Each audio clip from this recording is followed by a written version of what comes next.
Bismillahirrahmanirrahim. Assalamualaikum warahmatullahi wabarakatuh. Perkenalkan, nama saya Ibu Tina Septiana MPD. Saya merupakan salah satu dosen Universitas Linggabuana PGRI Sukabumi di program studi pendidikan Pancasila dan Kewarganegaraan. Saya mengampu mata kuliah ilmu negara. Nah, ilmu negara itu merupakan rumpun mata kuliah IPS ya. Dan di sini untuk bobot mata kuliahnya 2 SKS ya. Kemudian adapun capaian pembelajaran ataupun CP dari prodi yang dibebankan pada mata kuliah yang pertama, bertakwa kepada Tuhan Yang Maha Esa dan mampu menunjukkan sikap religius. Kemudian yang kedua, berkontribusi dalam peningkatan mutu kehidupan masyarakat berbangsa, bernegara, dan kemajuan peradaban berdasarkan Pancasila. Yang ketiga, berperan sebagai warga negara yang bangga dan cinta tanah air, memiliki nasionalisme serta rasa tanggung jawab pada bangsa dan negara.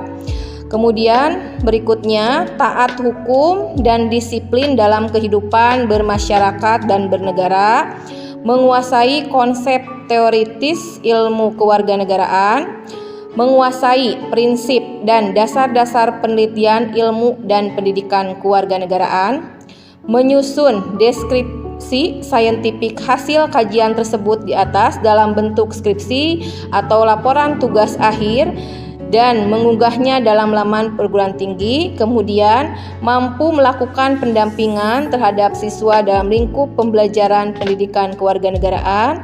Kemudian mampu melakukan kajian ilmiah terhadap fenomena dan masalah tentang mutu, relevansi, dan akses di bidang pendidikan dan ilmu kewarganegaraan dan mempraktekannya secara ilmiah. Baik. Kemudian berikutnya capaian pembelajaran mata kuliah CPMK 1, mahasiswa mampu menjelaskan prinsip dan asas dalam kemampuan berpikir kritis, menganalisis, dan membangun argumentasi. Kemudian CPMK yang kedua, mahasiswa mampu menggunakan nalar yuridis, mengembangkan ilmu pengetahuan dan mendiskusikannya secara komprehensif atau menyeluruh. Kemudian CPMK yang ketiga, mahasiswa mampu menunjukkan hasil kerjanya secara independen atau secara mandiri. Kemudian yang keempat, mahasiswa mampu berpikir kritis dan memahami teori-teori ilmu negara. Baik, selanjutnya saya akan menjelaskan terkait dengan kemampuan akhir tiap tahapan pembelajaran atau sub CPMK. Sub CPMK 1 menjelaskan tentang peristilahan ilmu negara dan ruang lingkup ilmu kenegaraan. Kemudian sub CPMK 2 menjelaskan tentang teori sifat hakikat negara, objek kajian studi negara ya. Kemudian sub CPMK 3 menjelaskan terkait dengan hubungan atau relevansi ilmu negara dengan ilmu sosial lainnya. Kemudian membahas terkait dengan teori pembenaran hukum negara. Sub CPMK berikutnya yang keempat menjelaskan tentang teori tujuan negara. Sub CPMK 5 menjelaskan tentang teori terjadinya negara. Sub CPMK ke 6 menjelaskan tentang teori tipe-tipe negara. Yang ketujuh menjelaskan tentang teori unsur-unsur negara. Yang ke-8 menjelaskan tentang teori bentuk negara dan bentuk pemerintahan. Kemudian yang ke-9 menjelaskan tentang teori fungsi negara.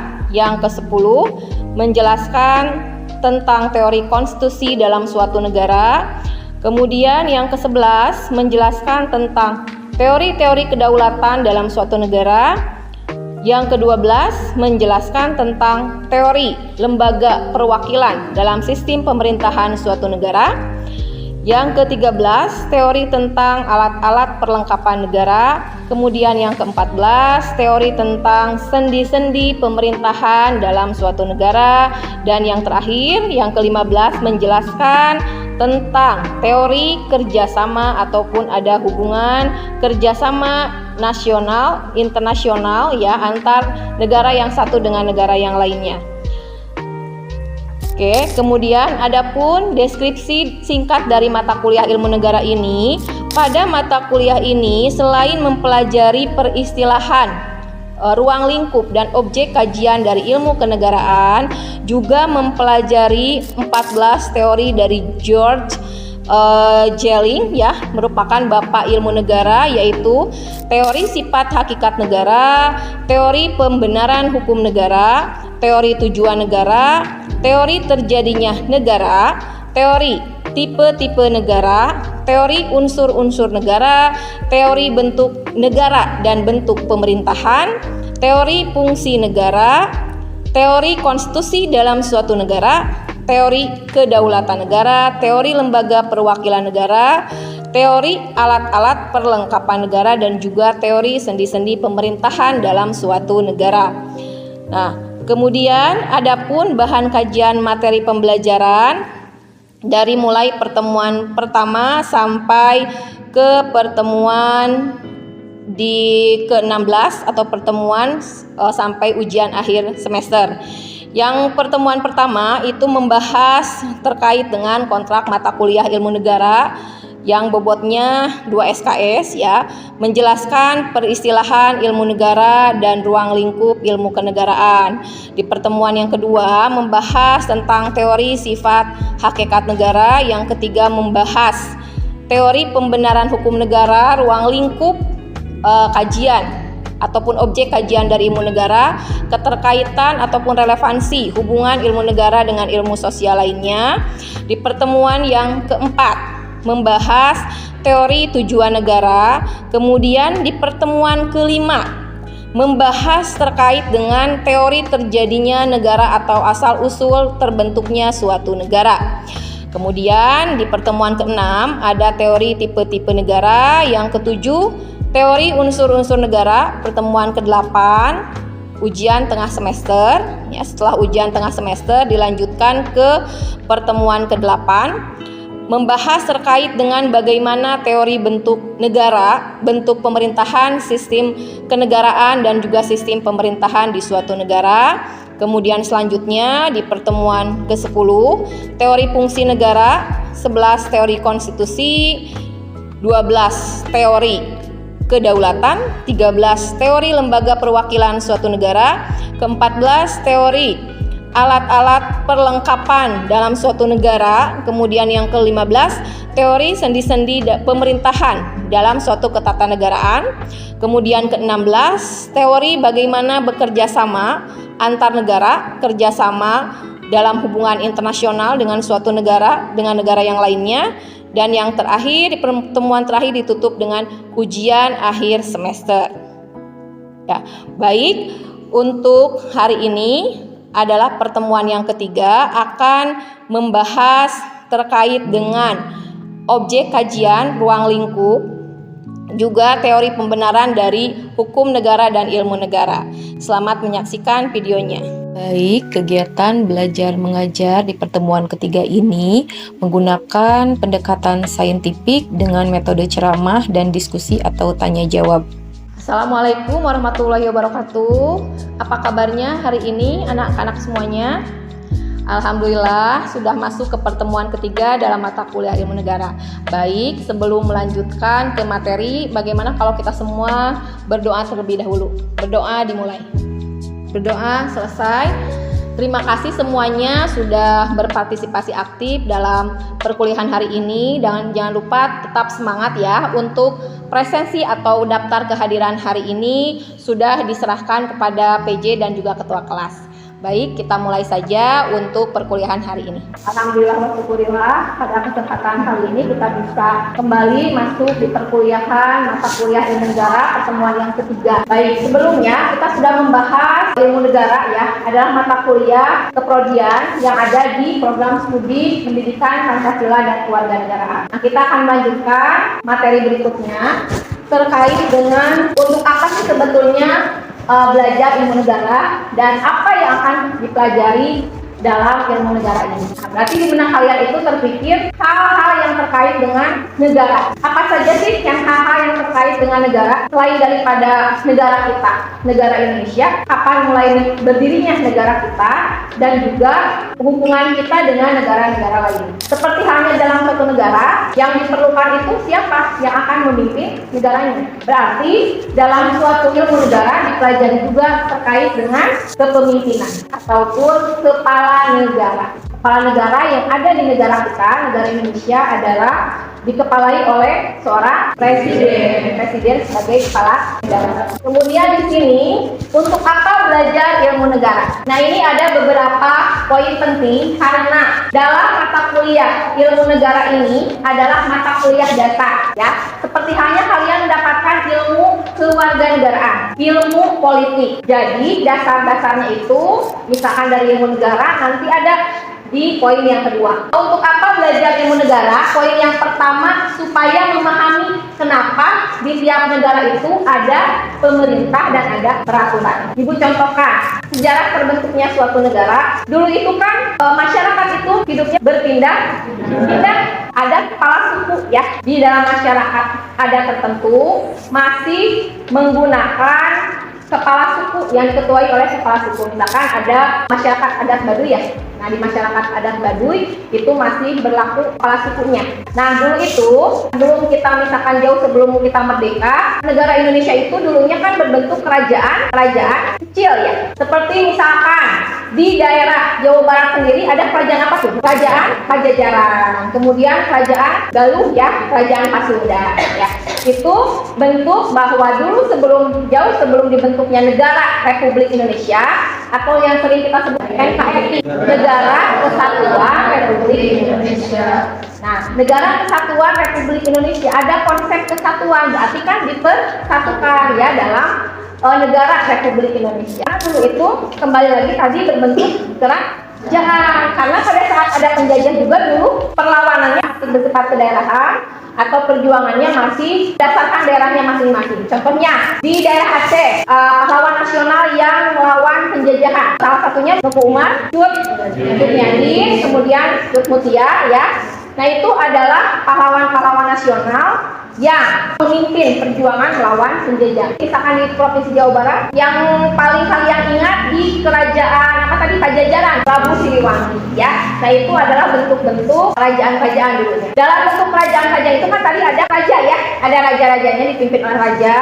Kemudian kalau misalnya masyarakat tadi kelompok kecil itu oleh kepala suku. Nah, setelah Indonesia merdeka, kemudian diproklamasikannya kemerdekaan tanggal 17 Agustus tahun 1945. Pada saat kita diproklamasikannya kemerdekaan, itu resmi kita membentuk negara Republik Indonesia, Negara Kesatuan Republik Indonesia. Merdeka saja tidak cukup. Jadi negara kita itu harus memiliki kemerdekaan dan kedaulatan. Artinya harus diakui kemerdekaan kita itu oleh negara lain. Penting sekali pengakuan kedaulatan atau pengakuan kemerdekaan dari negara lain. Salah satunya untuk melakukan hubungan internasional, melakukan kerjasama. Contohnya, kita masuk ke dalam anggota PBB. Itu kan salah satu wujud bahwa kita diakui sebagai negara yang merdeka dan berdaulat. Yang kedua, ada pemerintah. Nah, di sini setelah kita tadi merdeka, diakui kemerdekaannya dan kedaulatannya, maka dibentuklah sistem pemerintahan. Presiden, kepala negara sebagai kepala pemerintahan dan juga sebagai presiden itu membuat suatu peraturan. Di sini membuat suatu peraturannya apa? Karena dalam setiap kelompok kecil sendiri atau dalam keluarga sekalipun ya, keluarga itu kan merupakan bagian kecil daripada masyarakat. Jadi tidak akan ada masyarakat yang besar kalau tidak ada keluarga-keluarga yang kecil. Dalam keluarga sekalipun itu ada suatu peraturan, ya, ada suatu peraturan. Kelurahan atau di desa itu sendiri kan ada peraturan desa Perdes. Nah, itu dari pemerintahan terkecil di desa. Kemudian setelah di desa dilanjutkan ke kecamatan. Kecamatan dipimpin oleh seorang camat. Setelah camat naik lagi kabupaten ataupun kota. Kemudian setelah kabupaten atau kota ada lagi di atasnya gubernur. Gubernur ini ya mengepalai atau menjadi kepala daerah wilayah apa? Provinsi ya. Kemudian baru setelah gubernur itu paling atas itu adalah presiden. Ya, presiden sebagai kepala negara dan kepala pemerintahan. Kenapa di negara kita itu tidak ada perdana menteri? Karena sistem pemerintahan di negara itu presidensial. Apa sih yang dimaksud dengan presidensial itu? Kepala negara sekaligus sebagai kepala pemerintahan. Jadi presiden sama dengan kepala negara sama dengan kepala pemerintahan. Poin yang kedua adalah menjadi pengetahuan dasar. Nanti bisa dibilang apa tadi? Basic, ya, basic ataupun dasar untuk melanjutkan mata kuliah lainnya yang terkait dengan ilmu negara. Apa saja sih Bu mata kuliah lainnya? Kalau misalkan ilmu negara disebut sebagai mata kuliah dasar, berarti ini adalah suatu syarat, ya, syarat. Jika kalian ingin nanti melanjutkan ataupun misalkan mengontrak mata kuliah HTN, ya, kemudian hubungan internasional, itu harus menuntaskan dulu mata kuliah ilmu negara. Jadi di sini untuk menjadi pengetahuan dasar bagi mata kuliah yang menjadikan negara tertentu sebagai objek, misalkan hukum tata negara, ya, hukum administrasi negara dan hubungan internasional. Nah, ini syaratnya kalian harus belajar dulu terkait dengan ilmu negara, ya. Bagaimana kalian bisa memahami ataupun misalkan bisa mempelajari hukum administrasi negara, hubungan internasional, kalau ilmu negara saja yang menjadi mata kuliah dasar itu tidak dipelajari. Di sini ada pokok-pokok bahasannya apa saja yang akan dibahas selanjutnya gitu ya dalam ilmu negara ini. Yang pertama, hubungan ilmu negara dengan ilmu lainnya. Di sini termasuk ilmu lainnya itu apa? Ilmu dalam bidang hukum, ya. Contohnya kalian kan mendapatkan mata kuliah pengantar ilmu hukum atau PIH dan pengantar hukum Indonesia atau PHI. PIH dan PHI itu sama sejajar dengan ilmu negara, sama-sama menjadi mata kuliah dasar atau basic. Kemudian di sini objek ilmu negara, tadi ya, asal mula negara, teori-teori tentang tujuan negara, unsur-unsur negara, masyarakat, bangsa, dan negara, juga ideologi negara. Karena setiap negara itu punya suatu ideologi, termasuk negara kita. Apa negara kita ideologinya? Pancasila sebagai dasar negara dan ideologi negara kita. Selain Pancasila, kita juga punya konstitusi negara. Apa konstitusi negara kita? Undang-Undang Dasar tahun 1945. Konstitusi negara itu sebagai hukum dasar tertulis, hukum dasar tertinggi. Kalau misalnya nanti kalian mau membuat suatu undang-undang baru, mau membuat peraturan baru, tidak boleh menyimpang atau bertentangan dengan ideologi negara. Artinya tidak boleh bertentangan dengan Pancasila dan juga tidak boleh bertentangan dengan Undang-Undang Dasar 1945 sebagai hukum dasar tertinggi dan tertulis. Oke, sampai sini mungkin sebelum dilanjutkan ada yang bertanya dulu? Sebelumnya itu bertanya Ibu, Ya, Pak. apa sih keterkaitan antara ilmu negara dengan ilmu sosial lainnya? Ya, terima kasih. Nama lengkapnya? Tadi pertanyaannya bagus sekali ya dari Bayu. Keterkaitan ya, keterkaitan itu tadi di pokok bahasannya adalah membahas ataupun objek kajian dari ilmu negara gitu ya. Kenapa keterkaitannya dengan ilmu sosial? Karena di program studi pendidikan Pancasila dan Kewarganegaraan ini kan kita maksudnya rumpun ilmu sosial. Ada tidak keterkaitannya? Ada tidak hubungannya? Ada ya. Ilmu negara itu bagian dari ilmu sosial.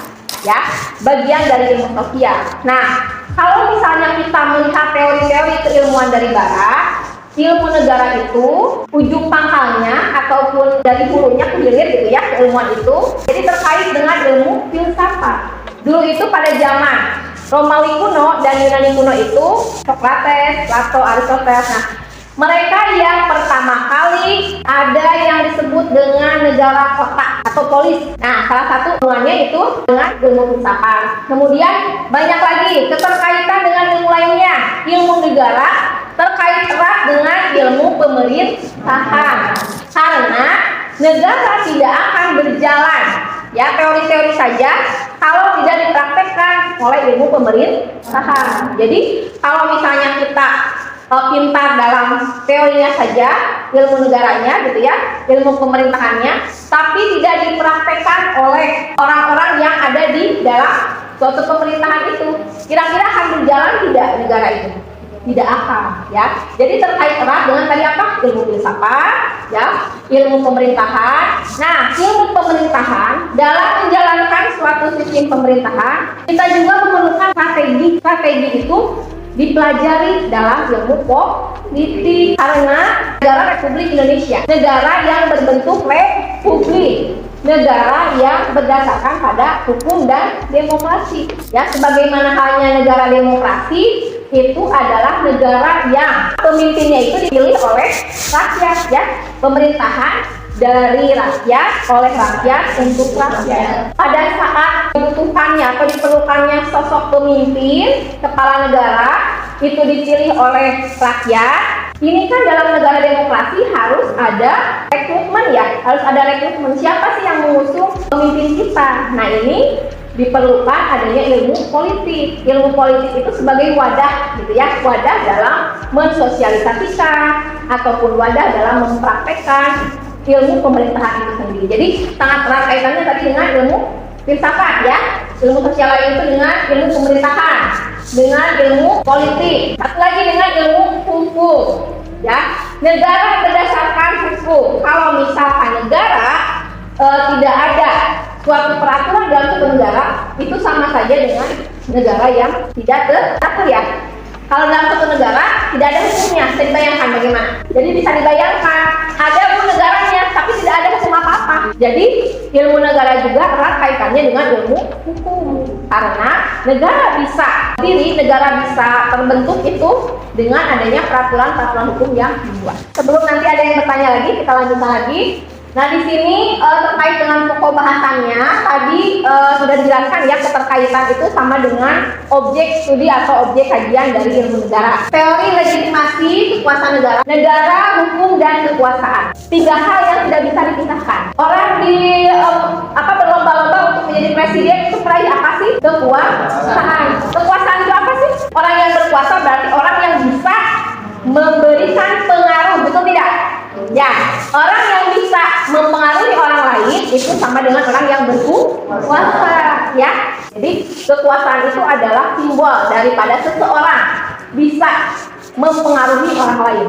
Setelah mempengaruhi, berarti orang tersebut bisa berkuasa penuh. Jadi kalau misalkan dukungannya sudah banyak, ya, masanya sudah banyak, maka dia itu bisa berkuasa penuh. Kemudian di sini nanti kita akan mempelajari terkait bentuk pemerintahan, kelembagaan negara, kemudian bentuk-bentuk negara. Ya, ada negara modern, kapitalis, dan totaliter. Nah, di sini apa itu definisi dari ilmu negara? Di sini ilmu kenegaraan dibagi menjadi dua dalam arti yang sempit dan juga ilmu pengetahuan hukum. Dalam ilmu negara dalam arti sempit, yang pertama itu secara deskriptif atau gambaran. Contohnya, negara Indonesia.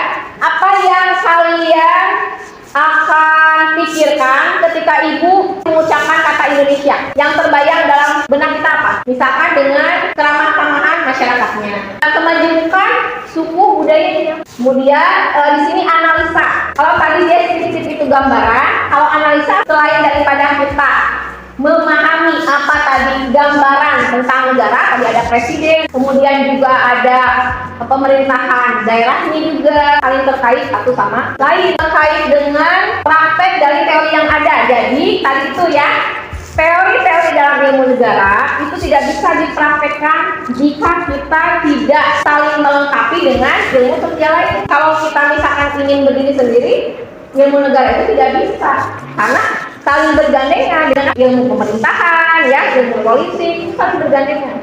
Jadi bisa dijalankan atau bisa dipraktekkan. Kemudian yang kedua, ilmu pengetahuan hukum. Ya, tadi nanti ada hukum tata negara, hukum antar negara, hukum administrasi negara, dan juga hubungan internasional dengan negara-negara lain. Contohnya, kalau misalkan kita nih ada kapal asing yang melewati batas wilayah, nah itu kan sudah melanggar hukum ataupun aturan internasional. Nah, kita tidak bisa menerima begitu saja. Kalau secara sengaja, gitu ya, tanpa ada kepentingan apapun, tanpa ada legalisasi hukum, legitimasi hukum, tiba-tiba misalkan ada pesawat tempur, gitu ya, yang melewati batas wilayah, atau misalkan ada kapal asing yang di laut itu yang melewati batas wilayah. Ya, ini tentunya harus kita analisa ataupun harus kita lihat dari ilmu pengetahuan.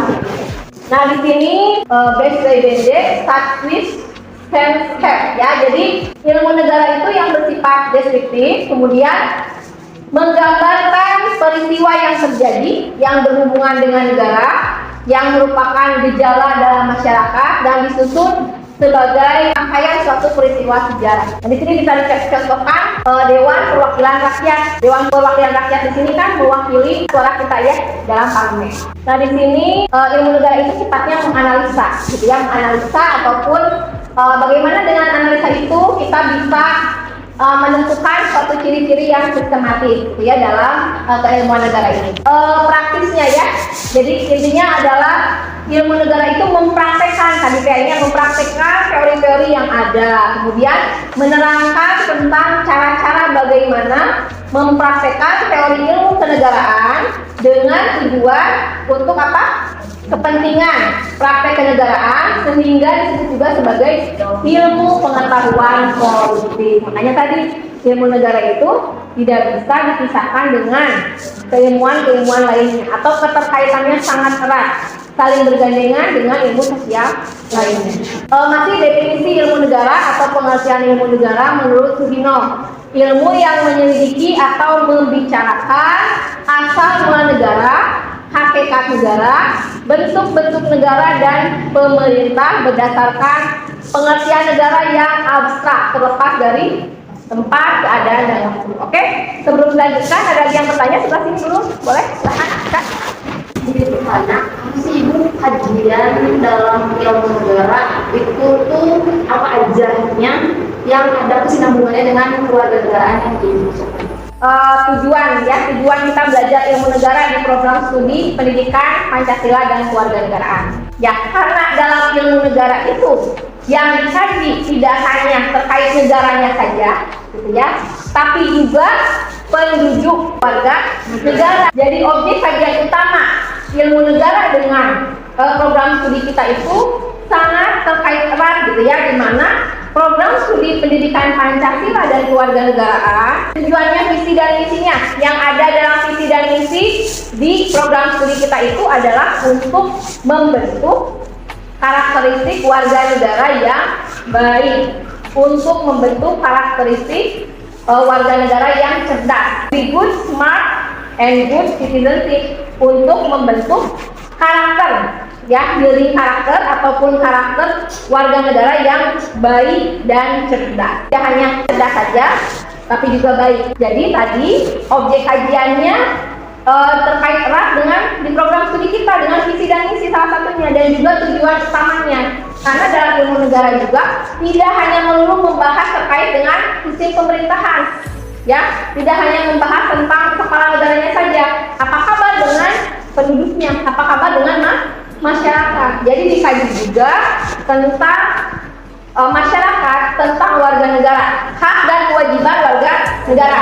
Kalian sekarang duduk di sini belajar bersama ibu. Itu hak atau kewajiban? Hak untuk mendapatkan pendidikan dan pengajaran yang layak dari negara. Hak kita sebagai warga negara yang merdeka.